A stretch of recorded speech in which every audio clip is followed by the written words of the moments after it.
Ahmed avait 73 ans. Il vivait dans ce cabanon en tôle depuis plus de 20 ans, avec une simple casserole pour se chauffer au charbon de bois et la solidarité des habitants de la résidence voisine pour remplir ses bouteilles d'eau.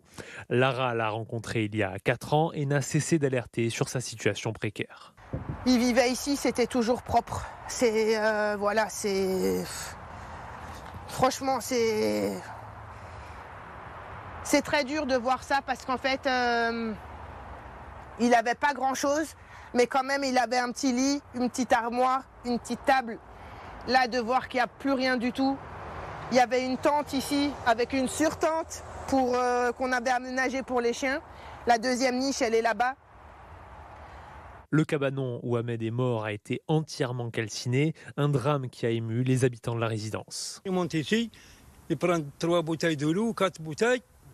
Le camarade là-bas est dans le café, toujours, le monsieur là, il prend le café, il donne boire un café, il descend dans le cabanon. Et c'est la seule source qu'il a, c'est des chiens. C'est les chiens qui l'aident à nourrir. Ils sont contents avec lui. Et hier, quand elle a décidé de les brûler, ces chiens, tu vois que c'est comme des bébés, hein. Presque ils pleurent. Hein.